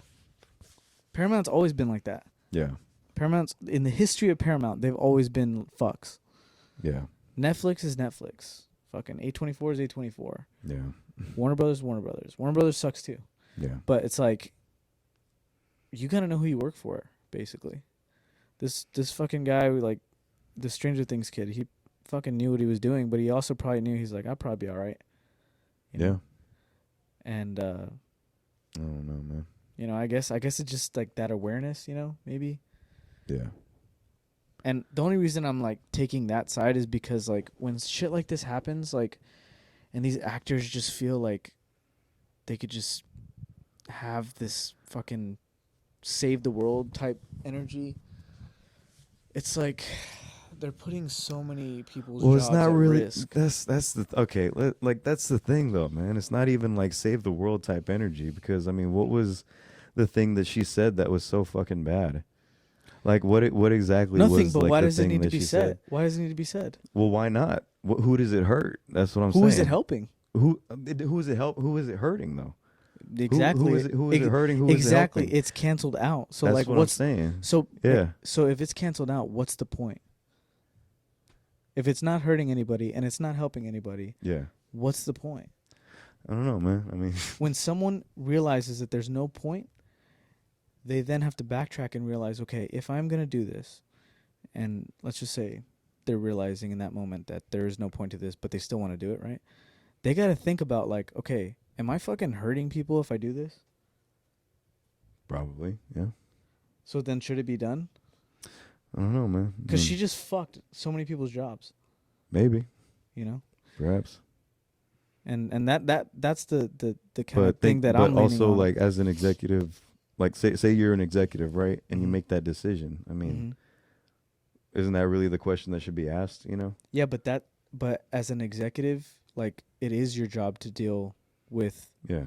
handle other people's jobs like that. As an actor, it's not your job, like, to fucking put people out of work. No, I guess we're, I guess we'll have a difference of opinion on it, I guess. No, I mean, I think I don't- really like- appreciate that we have two different opinions because, especially like doing this podcast, it's really important to like, I guess, show both sides, you know? Yeah, I mean. I think Yeah. differing opinions is healthy. No, I understand. I get And you all bring up that. great points as well. Yeah.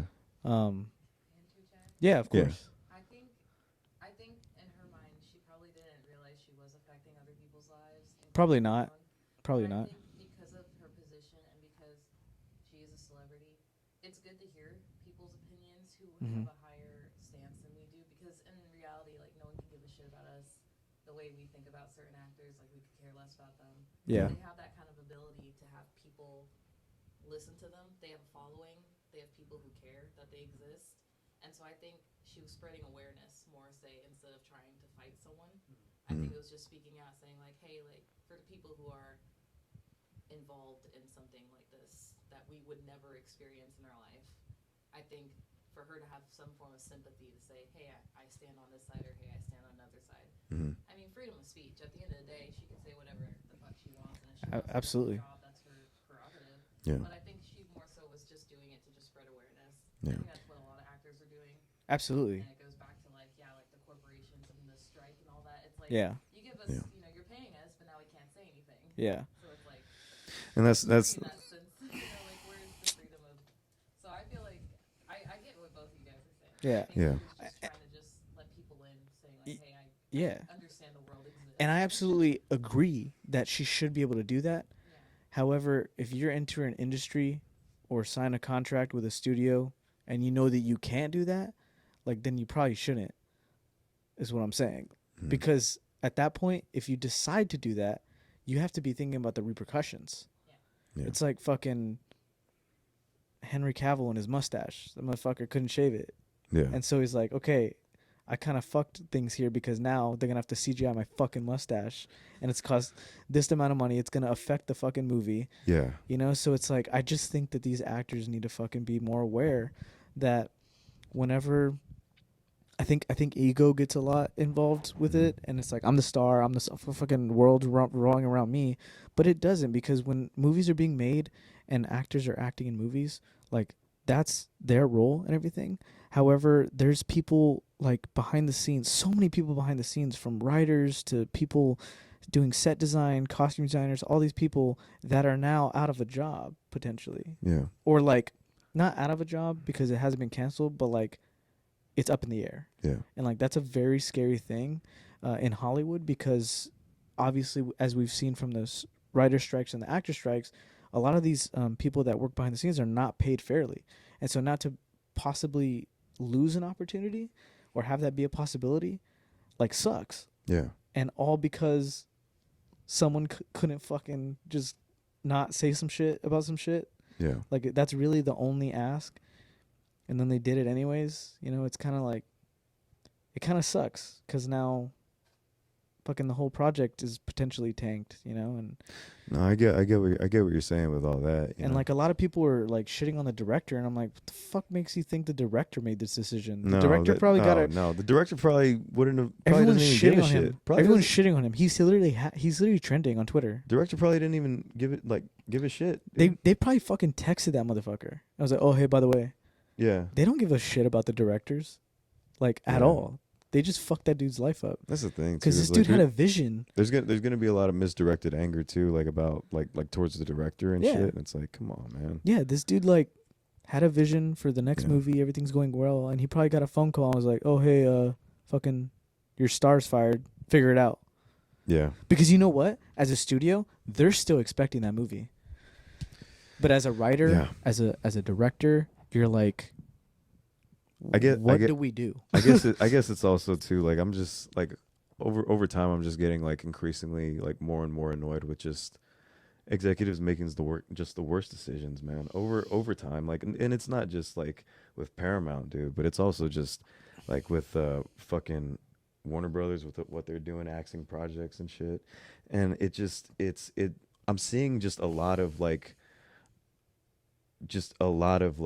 unchecked fucking power with these studios, you know. And so that's why in a sense I am kind of glad that like someone like Joaquin Castro is actually like opening an investigation, because dude, this is kind of bullshit, because you know this is like, that's the bullshit that irks me in a sense, man, where it's like, you know, you have something like a finished film that never sees the light of day, and then you have, you know, studios just like before the strike just paying dog shit fucking wages, man.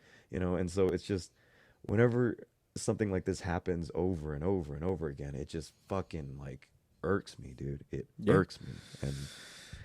And the thing I just really hate it, man. I don't know. The movie industry is a difficult fucking industry, because you're mixing like fucking art with business, you know. Yeah. And unfortunately, that'll never change. The movie business is always going to be that. It's always going to be that. It's always going to be a business. Yeah.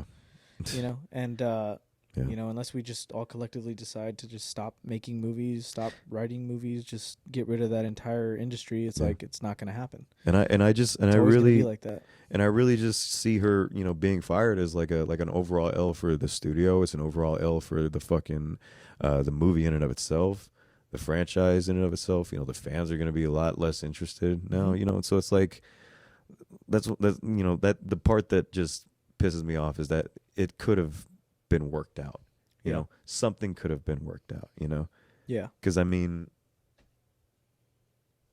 I don't know, something could have been worked out. I honestly don't even really know what she said, but if potentially like there's a lot of people that view things a lot of different ways. Yeah. And as far as like a studio, if they have a stance on something, and do you know what she said in her comments? If the studio has a stance on something and it's like completely against that, like that's also like understandable, I guess. Yeah. As to why they fired her. It's probably deleted, to be honest with you. Yeah. They had gagged Jenna Ortega pretty quickly as well. Yeah. I just feel like the self-awareness, bro. Like, there needs to be a freedom of speech, but also, like, fucking, I don't know. She's just been posting a lot of, within the last 24 Yeah. I'm posting her comments on the reels. Yeah. And then they blurred out like Instagram's been like flagging her stuff. I Damn. think she's potentially shadow banned because her name God. did not pop up until I typed in her full name, like from what I googled of Hmm. what her Wow. username was. So they're Yeah. Potentially shadow banned. Could be. That's tough. And yeah, she deleted her last post. The recent post that's still up is since it's from October 22nd. So she deleted the last 3 posts that she made today. That was about it.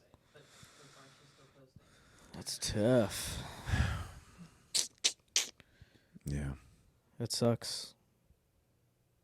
Well, It's gonna be interesting to see where this goes. Cause I don't know. I don't know where. yeah. I have no idea either, and I don't know, man. It's just I don't like it. I don't like it. I hate when there's like fucking shit that we're not involved in Mm-hmm. that like leaks into like, cause then shit like this happens. Yeah. And, Yeah. and like if I you mean, if you really think about it, like none of this shit involves us No, like at all. not really, but you know, And it really just causes issues. Really, is what it does. yeah. I mean, it doesn't involve us, but you know, shit, dude. When It involves us when, as human beings. Yeah. when will it? You know, because it's like, Yeah. when will it? You know, Yeah. that's the thing. It's like, Man, I feel like if it ever starts to involve us, like a lot of people will come out of the shadows, like fucking, people that you thought were one way and they're ended up gonna be like a whole other way. Like when fucking Trump was like, a lot of people became Trump supporters, and you're like, what? Like I didn't know. yeah.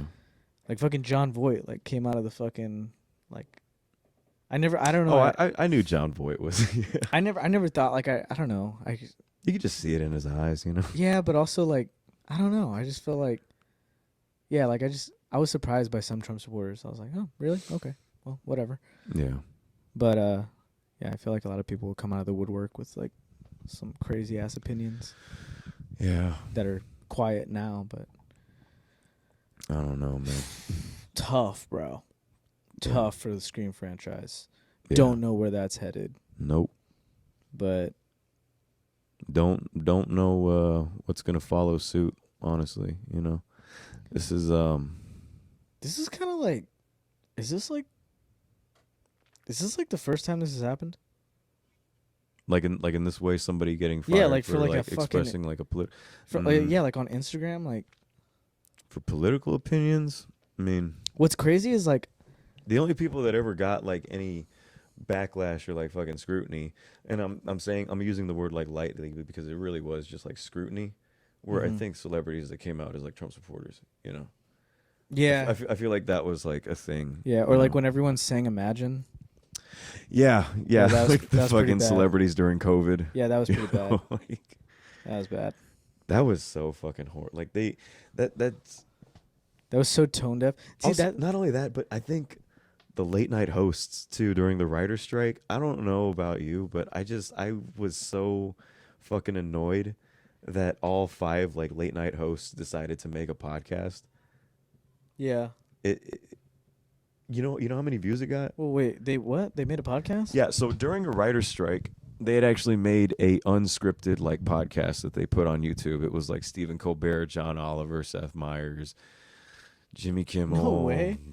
Oh damn! Jimmy I didn't Fallon. know. I didn't know about this. And I don't know. It was just it really for me it like just screamed narcissism, because it's like, dude, you really can't go away like during a writer's strike. Like you have to like be in the fucking spotlight, really? Like still, you know? And Shit. I don't know, dude. Wow, that's hilarious. Yeah. I didn't know that happened. Yeah. And I think that their podcast only got like 13,000 views, and everybody Yeah. like I didn't know about it. I'm all over like Twitter and Dude, YouTube, and I didn't know about it. go look at the comment section on like one of their podcasts. It's insane. Like That's crazy, bro. Yeah, man. I feel like my opinion kind of stems a lot from like Tropic Thunder and shit, and how Yeah. Ben Stiller is like parroting what actors think that they like what are they able what they like, think they are able to do. Yeah. Yeah. And it's yeah. like, no, you're just an actor. You're not, Yeah, yeah. You're just an actor. Don't settle down. Yeah. You know? Yeah. And so that's where like my opinion kind of stems from, Yeah. I guess. Cuz like there's some actors that like the whole Imagine thing, it's like shut up. Like Mhm. you're like you're Yeah. just an actor. Just settle down. Yeah. like I guess fucking Ellen, like and fucking in her mansion and shit. and my opinion stems from the fact that I guess it's like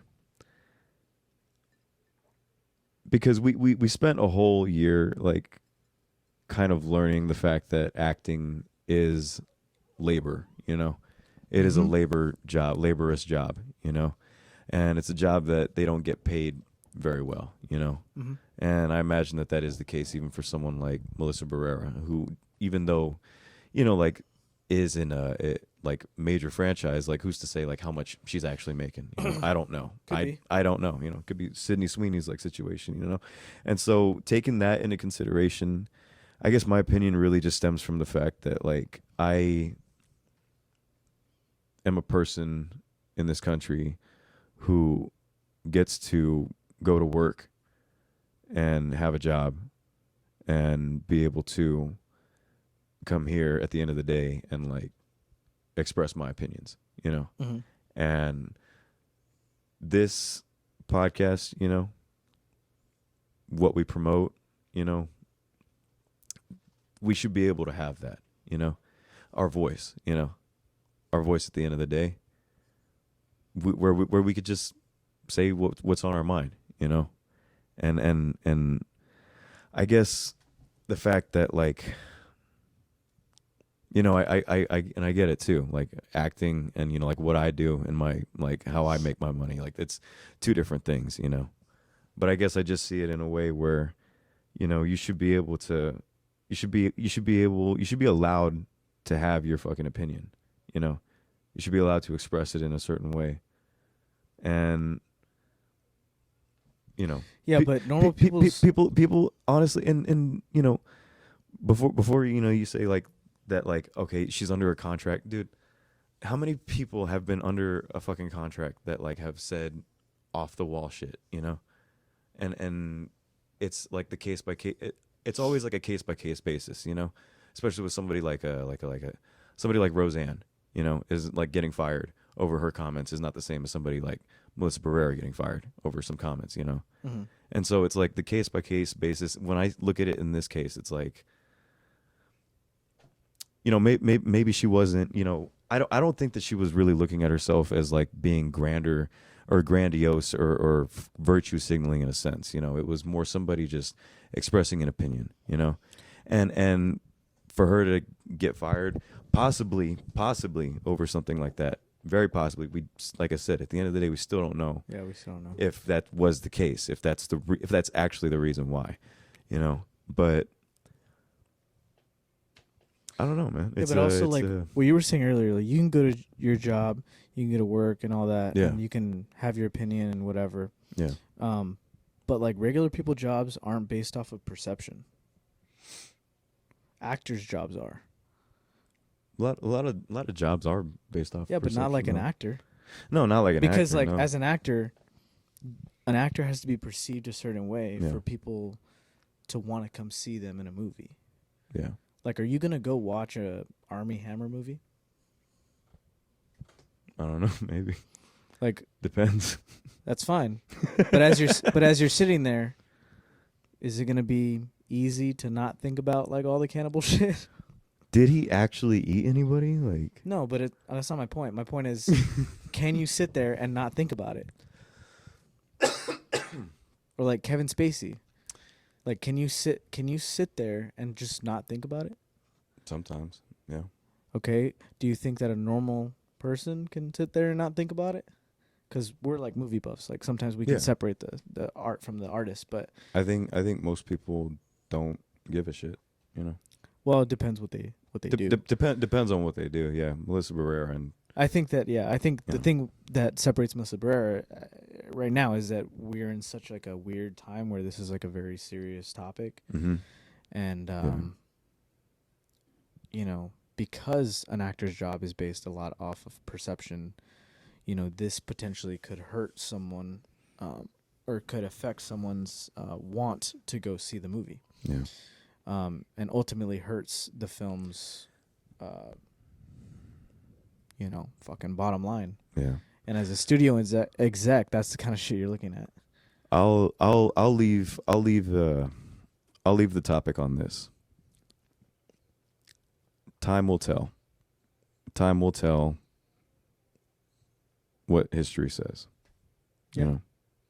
Also, time will also tell if this was if there's more to it, because there's gonna be fucking Hollywood Reporter, TMZ, all Variety, that are gonna be jumping at this story for the next couple weeks. So a lot more will be coming out within the next couple days. Yeah. And this very well could not have been the only thing. Maybe they've been, like I said, maybe they've been trying to fire her. I don't know. We don't know anything really. Yeah. So time will tell. Time will tell. But anyways, yeah, this is I like this episode. I do too. It's a good episode. Yeah. I would say so. I do. I feel like we got pretty real. Yeah, we did. And again, I'm always it's all love too, man. Oh yeah, no. Yeah. no, dude. Like I thrive on hearing someone else's opinion. I thrive on someone else listening to my opinion. Yeah. No one's right, no one's wrong. I think both sides have their points. Yeah. And if you're listening to this or watching this, you can decide, and that's ultimately how the world works. Is don't just think of what we say, Mm-hmm. Allow us to kind of guide where your thoughts may lie based on your own character, Yeah.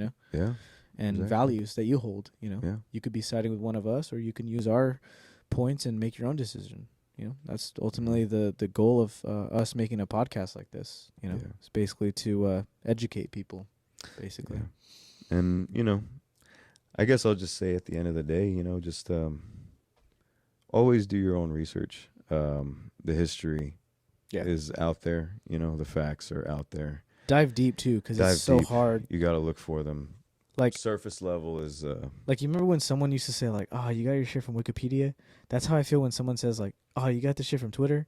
Yeah. Or oh, you saw it on Facebook? Nah. Yeah. Oh, you saw it on the news? Nah. So. And I feel like that's the case with everybody, because nobody, I don't know, there's just a fundamental I think mistrust in all things now. Yeah. CNN, Fox. Yeah. Not just that, but I think because the curtain's been pulled, dude. Yeah. The fucking curtain's been pulled, dude. Facebook. I mean, we can't get sold. Dude, I can't imagine. We were kids, but I can't imagine a world where it literally used to be people would watch the news and be like, oh, and then that would just be it. Yeah. It would just literally be whatever that fucking news guy just said is right. Dude, that's exactly why we were able to be sold. The Afghan war. Afghan Iraq war. Iraq, and then it's even now it's even crazier, because now we live in the internet age, dude, where if you know too much, it's well, you might be misinformed. Yeah. If you feel like you know what you're talking about, shit, you might not actually know. Yeah, you might not know. So it's crazy. You basically just have to move into a underground cave and just live there for the rest of your life. Honestly, that's the move. Yeah, just that's the move. Really, that's the move. Try to find a way to live without serving a master. That's honestly, I wish I could fucking Men in Black myself and just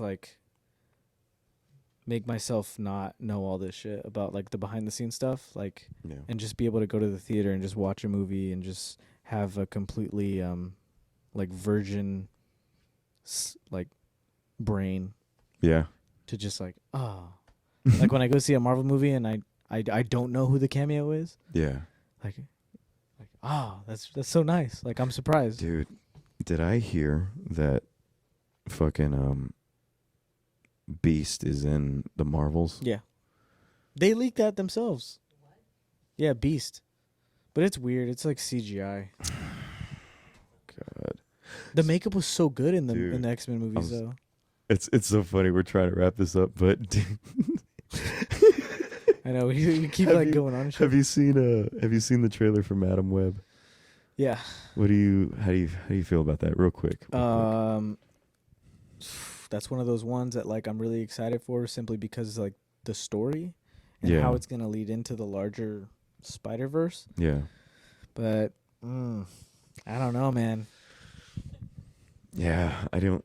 You know what's cool? It's funny because like I was like wincing throughout, but at the same time there was also stuff that was kind of pulling me in a Yeah, little you were bit. like, You know, I was yeah. like, oh, okay. Like Ezekiel, right? When Yeah. Ezekiel showed up with the suit, Yeah. he was barefoot. You know, yeah, he looks sick. I was like, yeah, that's okay. That looks like him. Hell yeah, right? Yeah. And then he has like the other Spider-Man suit on, and I was like, oh, Yeah. yeah, it was a little weird. So I was like, oh, okay. And then even the line delivery, like I remember everybody was talking about this, like that one line where Yeah, she says, I don't know what she says, but that might have been dubbed over, could have been cut for the trailer, Yeah, you know. absolutely. So I take that with a grain of salt. that 100% probably was spliced together. Probably, absolutely, yeah. And honestly, like, yeah, man, trailers used to be good, yeah, and now they're not. And I just hope that they're not using AI like within their designs, because Hope not. that would be really disappointing. I was getting like a whiff of like AI, you know, like, so I was looking at it, like some of that shit wasn't looking right. Also, like, Dakota Johnson's not a great actor, No. so like, it was tough. She's it a good was- physical actor. Yeah, but it was tough because all of her delivery. And again, it could have been spliced together, but even in the ones where like it wasn't, it was like it's a little rough. No, you know what, dude? I actually do think Dakota Johnson is a good actor, or she has potential to be. I think it's her agent. I really genuinely think it could be her agent. Could be. Because think about like what she did in like Luca Guadagnino's Suspiria, right? Yeah. Now think about everything else that she was in. Yeah. You know, 50 Shades, fucking. Yeah. That's a good point. Damn, bro. Madam Web. How many performances are we like missing out on from just like poor agencies? Yeah. Maybe Pedro Pascal could have like already won an Oscar. He just hasn't had like good representation. Honestly, man, I mean, the talent has always been there. Yeah. The Like, talent he's always has been always dope. been there. That's the thing, you know. Damn, that's a crazy thought. But also, I guess it is kind of a thing too, where, you know, I mean, not everybody's going to be able to be in the spotlight as well, you know. Like, Yeah. I'm pretty sure, you know, there was a time for, you know, like a younger Pedro Pascal, but who's to say where his career would have ended up then, you know? Yeah. So it's like, I don't know, we're getting him now, you know? Yeah. That's He's true. Joel in The Last of Us. He's the Mandalorian. That's true. I was thinking about Steve Carell. I mean, we just got that guy late. Yeah. Way later in his life. Exactly. He was in his 40s when he took off, man. Like, okay, 40-year-old virgin Office. But dude, not only that, Foxcatcher. Mm-hmm. You remember Foxcatcher? Mm-hmm. Literally the creepiest Dude's a great actor. fucking performance I've ever seen in my Great life. actor, yeah. Foxcatcher. Dude. Well, yeah. That was a lot. But anyways, Talked a lot. till the next episode. You know, we'll see you guys next week. Go watch a movie. Go watch it.